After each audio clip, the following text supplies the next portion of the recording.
Good day, everyone! I hope you are all doing just fine despite the hardships and challenges brought by the pandemic. Mathematics is a hard subject, right? But it is also interesting and fun. Speaking of fun, are you all ready to have fun with math? If your answer is yes, find a safe and comfortable place with a strong data connection for you to be able to focus and stay alert to our video lesson. Prepare your pen and paper, sit back, relax, enjoy, and learn. This video presentation about sequence and series was created by the collaborative effort of our group. Good day, everyone! For today's video, we will going to discuss about sequence and series. Sequence has 4 types: the arithmetic, geometric, harmonic, and Fibonacci sequences. But as of this moment, we'll only focus for the first 2 types of sequences, which is the arithmetic and geometric sequences. So before we proceed, let us determine our objectives. At the end of this lesson, the student is able to define sequence, arithmetic and geometric sequence, differentiate arithmetic sequence and arithmetic series, geometric sequence and geometric series, solve for the n terms and the sum of sequences using the formulas, and lastly, apply the arithmetic and geometric sequence by developing formulas. So before we proceed, let us first define all the given terms in this topic. The first term is sequence. It is an arrangement of a number in a particular order. In other words, it is an ordered list of number. Example is by 1, 1, 2, 3, 4, and 5, and so on. Next is by 2s, 2, 4, 6, 8, and 10. As we can see, these are example of sequence because they are arranged in order. The second term is series. It is the sum of elements of a sequence. In other term, it is adding infinitely many quantities. Example, 1 plus 2 equals 3, plus 3 equals 6, plus 4 equals 10, plus 5 equals 15. Next is 2 plus 4, 6, plus 6 equals 12, plus 8 equals 20, plus 10 equals 30. As we can see, we are adding the elements of a sequence. The third is terms. Each number in a given sequence and is denoted by a sub n, where n is a number of terms. Remember that in each term in a sequence has a position of first, second, third, fourth, and so on. For example, 1, 2, 3, 4, 5, this is what we call terms. Now let's talk about the difference between the 2 types of sequence. In arithmetic sequence, these are the sequence of numbers wherein the difference between 2 consecutive numbers are constant. While in geometric sequence, these are the sequence of numbers wherein the ratio between 2 consecutive numbers are constant. In arithmetic sequence, the difference between 2 consecutive terms is called the common difference denoted by D. While in geometric sequence, the ratio between 2 consecutive terms is called the common ratio denoted by R. In arithmetic sequence, the formula is given as a sub n is equal to a sub 1 plus the quantity n minus 1 times d, wherein a sub n is equal to the nth term in the sequence, a sub 1 is equal to the first term of the sequence, and d is the common difference. While in geometric sequence, the formula is given as a sub n is equal to a sub 1 times r raised to n minus 1, wherein a sub n is the nth term of the sequence, a sub 1 is the first term of the sequence, and r is the common ratio. Example for an arithmetic sequence. In the sequence 3, 5, 7, 9, and 11, what is the next term? In able to determine the next term of a given series, let us first determine or look for the common difference of the sequence since it is an arithmetic sequence. Now, paano nga ba natin nakukuha yung common difference? Simply by subtracting the first term from the second term. So, based on the sequence given 3, 5, 7, 9, and 11, since 3 is our first term, let us subtract it from the second term, which is 5. So, as we subtract 5 from the first term, 3, we obtain the difference 2. And that difference 2 will serve as our common difference of the given series. So now, observe the pattern in the series 3, 5, 7, 9, and 11. Based on that series, we observe that there are the same number added in each term to obtain the next term. So, and that is our common difference 2. So in every series, we keep on adding the same number, which is the common difference. So as we add the common difference 2, as we obtained a while ago, in the last term given, which is 11, we obtain the next term as 13. So meaning our next term in the given series is 13. Remember that in arithmetic sequence, we has something to do with addition and subtraction. As we subtract, we are obtaining for the common difference of a given series. And as we add, we are obtaining for the next term of a given series.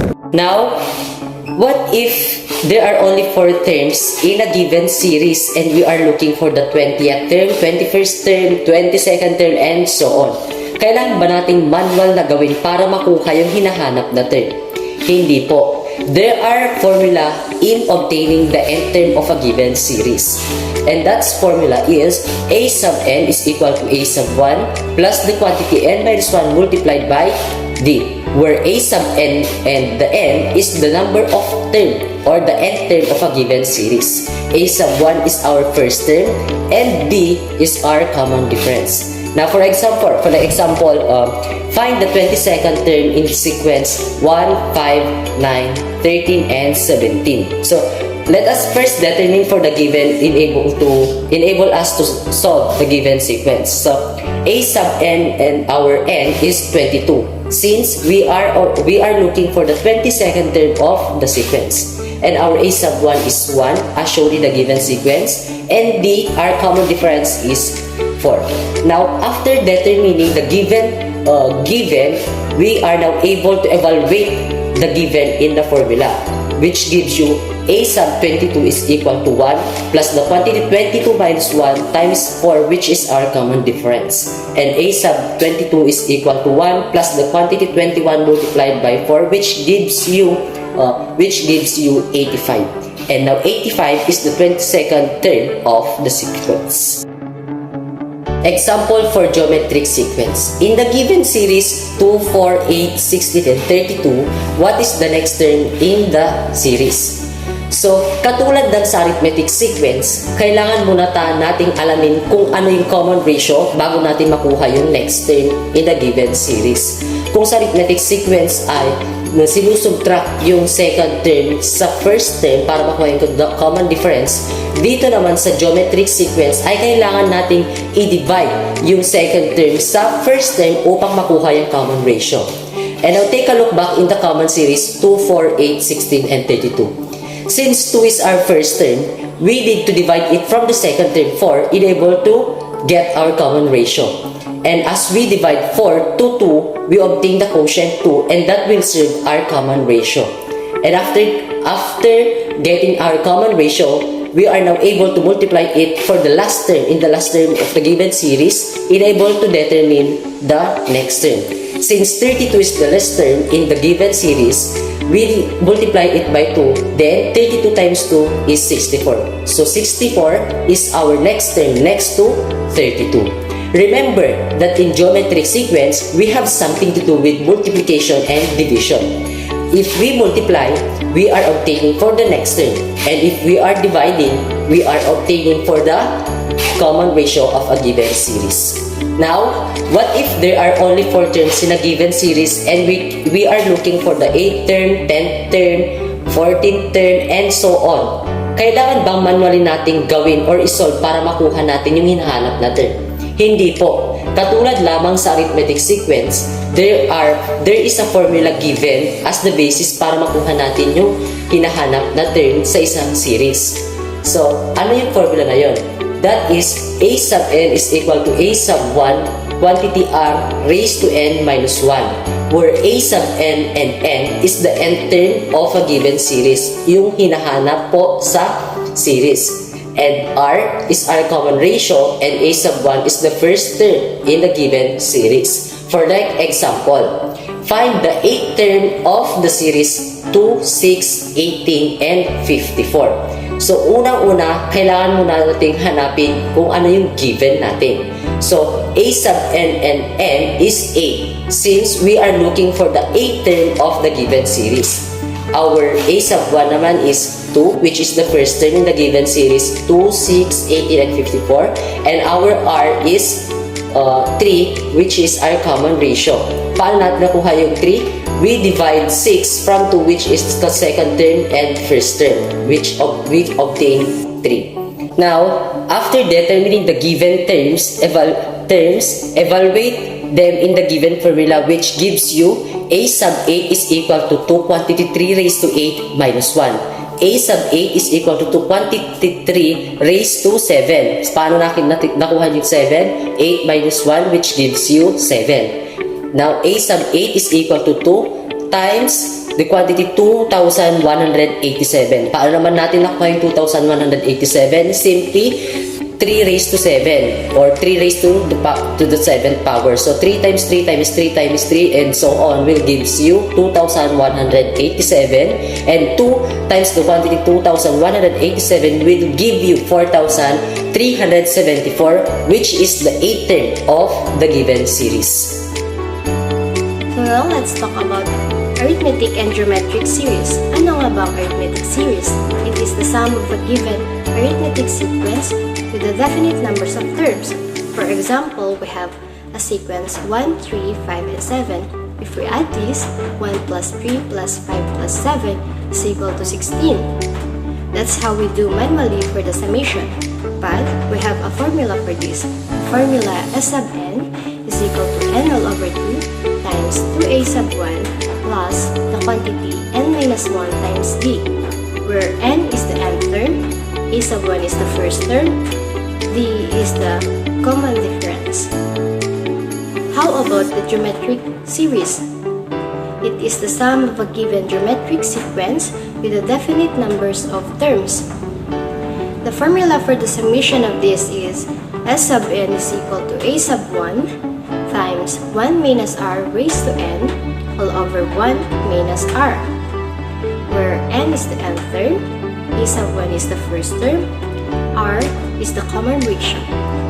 The key terms for arithmetic is the common difference, and the key terms for geometric is the common ratio.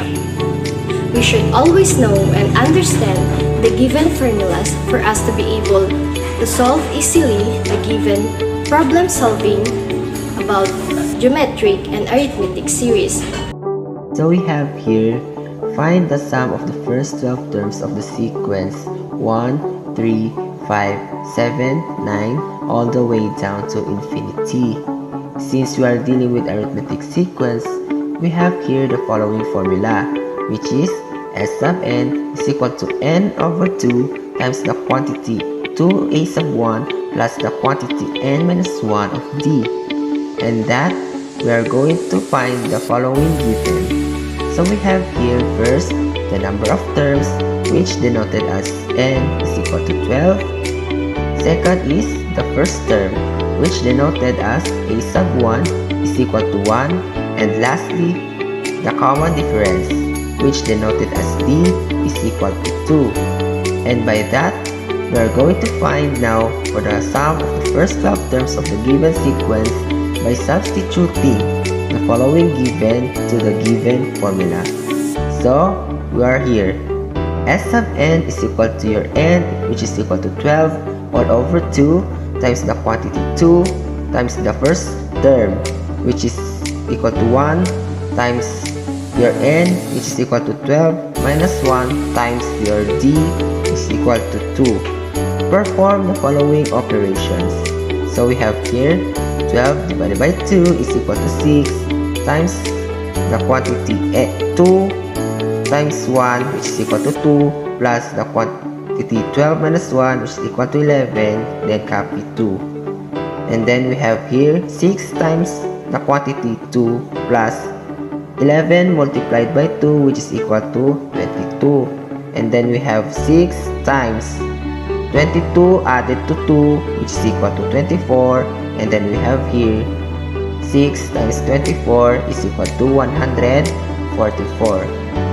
So the sum of the first 12 terms of the following sequence therefore is 144. Another example for geometric sequence. Find the sum of the first 16 terms of the sequence 1, 2, 4, 8, 16 all the way to infinity. So, we have the formula S sub n is equal to a sub 1 times the quantity 1 minus r raised to n all over 1 minus r. Before solving and finding the 16th term, we should first identify the given. A sub 1, which is the first term, is equal to 1. Their common ratio is 2. And n is equal to 16, which is the nth term of the sequence. After identifying the givens, we should now proceed in solving and finding the 16th term of the sequence 1, 2, 4, 8, 16 all the way in the infinity. S sub 16 is equal to 1 times the quantity 1 minus 2 raised to 16 all over 1 minus 2. 2 raised to 16 is equal to 65,536. 1 minus 2 is equal to negative 1. 1 times the quantity 1 minus 65,536 all over negative 1. 1 minus 65,536 is equal to negative 65,535. So, 1 times the quantity negative 65,535 all over negative 1. 1 times negative 65,535 is negative 65,535. So, negative 65,535 all over negative 1. Negative divided by negative is positive. So, the sum of the first 16 terms of the sequence 1, 2, 4, 8, 16 all the way to infinity is 65,535. So for your exercises, solve the following with correspondence of 5 points. Number 1, find the 32nd of the sequence 10, 15, 20, and 25. Number 2, find the sum of the first 10th term of the sequence 10, 15, 20, and 25. Number 3, the 12th term of the sequence 3, 6, 12, 24, and 48. Number 4, the sum of the first 9th term of the sequence 3, 6, 12, 24, and 48. Thank you for listening.